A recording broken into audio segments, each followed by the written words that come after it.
Our next speaker is a New Orleans area native, was an all-district running back at John F. Kennedy High School before becoming a member of the LSU football program.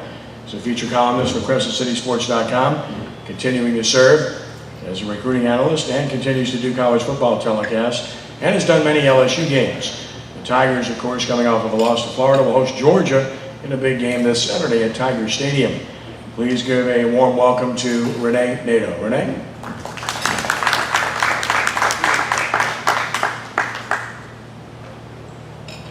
I too want to thank Kenny for inviting me this week. I'd like to have come after the Southeastern game, didn't work out. I want LSU fans out there, take a deep breath. I mean, you're playing with house money. A show of hands, how many people thought LSU would be 5-1 or 6-0 at this point, really? Your nose is growing, Benny. Anyway, really, a lot of people, experts, thought that LSU would be 3-3 at best, 4-2 maybe, okay? So they're doing better than maybe a lot of people thought. Ranked 5, got knocked down a few notches last week, but this is a really young team. Like Jack was saying, these freshmen become sophomores and so on and so on. But it's attention to detail, and I think Coach Ed Orgeron has done a really good job. I'll give you a story about attention to detail. There was a guy on his deathbed. He's in a room, hospital room, with his son, his daughter, his wife, and his nurse. And he grabs his son's hand and says, I want you to take care of all the property on the east side of town. He grabs his daughter's hand and says, I want you to take care of all the buildings on the north side of town. And he grabs his wife's hand and says, I want you to take care of all the country-style big homes on the west side of town. And he falls back in his bed, and the nurse says, I had no idea your husband had this much money. She said, he's got a paper route.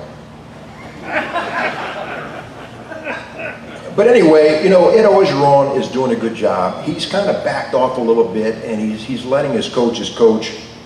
One thing, you got 6 offensive different line matchups. And so, when you're trying to, as Jack could tell you with offense, defense, anything, you're trying to mix and match guys in there, and it's really, really tough. You got some guys that are playing that probably shouldn't be playing, should be redshirting. Some of them are starting, so it's kind of tough. You learn on the job. Not to pick on names, I got some good and bad notes here. Sadiq Charles is a guy who's probably going to play on Sundays eventually. He picked a bad time to have his worst game against Florida last week. Right guard Damian Lewis is ticketed for the NFL. He's graded out probably the best, 362 snaps, 14 knockdowns. He grades out the highest every game. He's a junior college signee this year. Lloyd Cushenberry, there were some questions about him this year as he arrived and wasn't sure how good he'd be. He looks like he's got the potential to be an all-SEC type guy, and he's graded out as well. Joe Burrow, as everybody who's watched LSU games, is just holding a ball a little too long, and he doesn't recognize where the blitz is coming from. And keep in mind, this is Joe's 6th start. He didn't play at Ohio State, really, and so he's kind of learning. I know he's got some veteran savvy about him and stuff, but he's really a young guy who hasn't had a lot of experience as a starting quarterback. He's holding it too long, not picking up where the blitzes are coming from, and LSU quarterback's been sacked 13 times this year. Some of that's on him. Now, Joe Burrow did complete 156 passes until this week against Florida, where he suffered some interceptions. LSU is scoring the least amount of points in the third quarter, 19 points. I don't know if that's coaching adjustments at halftime, execution, effort, I don't know what it is, but 19 points in the third quarter, that's pretty bad coming out of half. LSU threw a lot of screen passes against Florida, and when you're throwing against a team that runs well like Florida, you got to stretch it a little bit. They run well, and they react to screen passes, bubble screens, and things very well. And Florida, snuffed out pretty quickly. LSU is running the ball 55%, passing 45%, pretty balanced. Also, the defense, just poor tackling and yards after contact. Florida ran for 215 yards. Felipe Franks didn't get any pressure at all on him, so he had a field day. one guy on defense I'm a little disappointed with, and he's a guy that I thought would be a leader, is Rashard Lawrence. He's not playing bad, but he's got to play better. He's got 20 tackles, 3 tackles for loss. He has to pick it up a little bit because he is one of the leaders on the defense, and I think he's capable of playing a lot better. He's not the reason the defense is not playing good, but it's things like that that really make a big difference. Dan Mullen just has, the Dave Aranda defense figured out. Mississippi State, Florida, he just knows what he's up against. In a chess match, Dan Mullen has done the best job of coaching against Dave Aranda defense. Todd Grantham, the defense coordinator of Florida, 17 turnovers, pretty stout. He's got a good defense. LSU, as Jack was saying, Tulane, 17 first-time starters this year. They also played 13 true freshmen, and so some by necessity, but so they got a lot of young guys, a lot of young guys. Ed Alexander, defensive nose tackle, has done a very good job. He's dominated. Coaches are happy with his performance, and he's done what he's supposed to do. He may not have a lot of tackles, but he's done what he's supposed to do and freed up things for the linebackers. Braden Fihoko has also done a really good job, Texas Tech transfer. Nick Brissett, what a great story. 576 yards. There's only 13 people in LSU history have ever run for 1,000 yards. He's got a chance. He's just under 5 yards per carry. He's got 8 touchdowns. He bided his time behind Leonard Fournette and Darius Geis, and he's finally getting his chance, and he's a great kid. And he's worked really hard, and he could have transferred. He had a lot of big-time offers coming out of high school, and he stayed, of course, and I'm glad for him. Justin Jefferson reminds me a lot of Brandon LaFell, who played at LSU, played in the NFL. He had 1 catch before this year. He's got 21 for 344 yards and 2 touchdowns. A really good route runner, worked on his hands. Jerry Sullivan has worked with Wendell Davis when Wendell Davis was at LSU, and Justin Jefferson is really close to that kind of work ethic. He just puts in the time, does what he has to do, wants to be the best he can be, and just a sophomore, he's going to get a lot better. Foster Morrow, local guy from here, he has really done a good job. 8 catches for 103 yards, but he's got 3 catches for over 20 yards. 3 catches, 20 yards apiece, so he's got some explosive plays.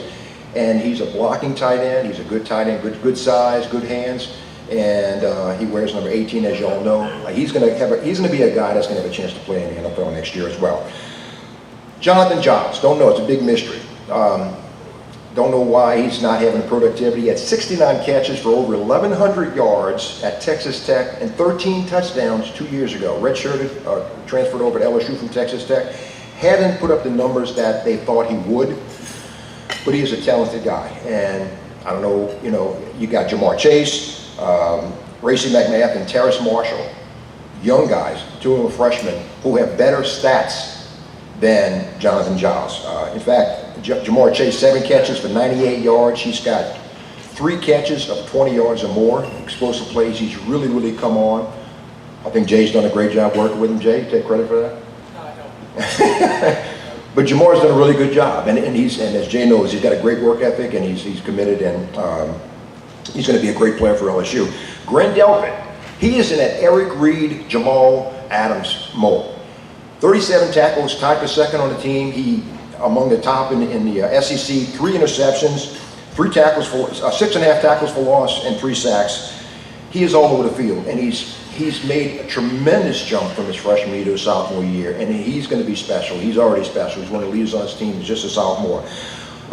One of the young guys, too, who's played well, he started last week, is Micah Baskerville from Evangel. 11 tackles against Florida. He reminds me a lot of Duke Riley. He's going to be a very good linebacker for LSU, just a true freshman. You crunch the numbers between Georgia and LSU. Jacob Fromm, 8-2 as a starter, 18-2 as a starter, completing almost 73% of his passes. Off the charts. 1,200 yards, 12 touchdowns, 2 interceptions. Joe Burrow, 1,214 yards. So the yards are similar, but Burrow's only completing 54% of his passes, 6 touchdowns and 2 interceptions. Elijah Holyfield, son of Evander Holyfield, is a running back for Georgia. 432 yards and 3 touchdowns. The tandem of Mecole Hardman and Riley Ridley, two wide receivers at Georgia combined for 44 catches thus far this year, 597 yards and 8 touchdowns. Georgia is scoring 43 points a game offensively and giving up 13. LSU's going to have their hands full. If you look at the numbers, sacks, LSU has 13 sacks defensively, Georgia has 6. Tackles for loss, the Tigers 34, the Bulldogs 23. Penalties, LSU has 39 penalties, which is not good. The Bulldogs have 40 for the year. Giveaway, takeaway, LSU is a +5, Georgia is a +6, close there. LSU leads the all-time series 16, 13, and 1. And this game reminds me a lot of a game that I was fortunate enough to do on TV. In 2003, championship year for LSU, when 11th ranked LSU hosted 7th ranked Georgia and came away with a 17-10 win. It's going to be a daytime game. Am I saying LSU's going to win? They have to play really, really good against a really good team that's among the top 4 in the country in Georgia.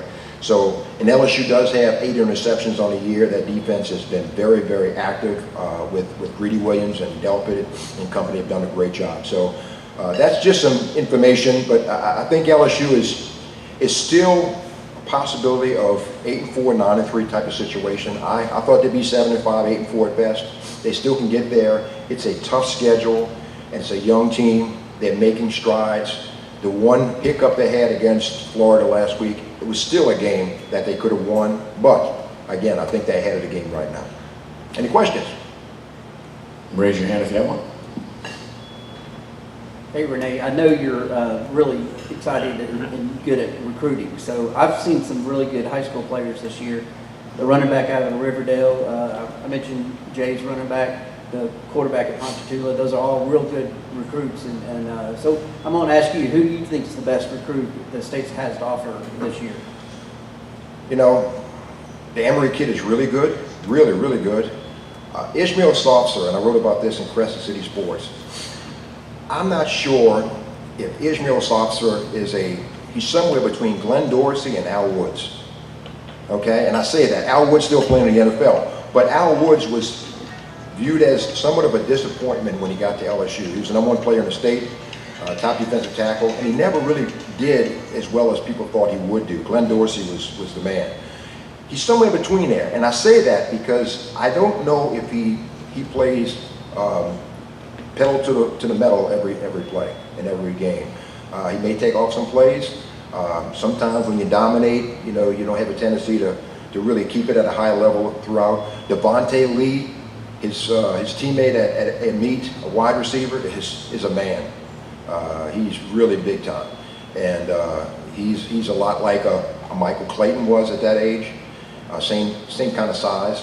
So Devontae Lee, Emory, Sopser from the meet. That's probably the top 3 in this area. Anything else? Anybody else? What's the injury report on the offensive line? Is it getting any better? Brumfield's not going to play this week. And Ed Ingram, that's not an injury, that's a situation that I don't know if it's going to be resolved this year. They hoped it would. And, but Christian Fulton, all of a sudden, that fell out of the sky. They didn't think they were going to have him this year, and they had him. So Ed Ingram, they're hoping. They got their fingers crossed. There's a lot of prayer groups at LSU praying for him to come back. But if he comes back, if Ed Ingram comes back, that's going to be a tremendous boost. It'll be pretty much like a Christian Fulton playing in the defensive backfield.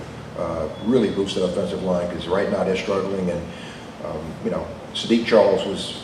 So far, he hasn't lived up to what they thought he would do, but he's just a sophomore too. So, but anyway, they need some help. And Joe Burrow, I don't know if I mentioned this, Joe Burrow needs to let go of the ball. Anyway, no, I'm joking. But any other questions?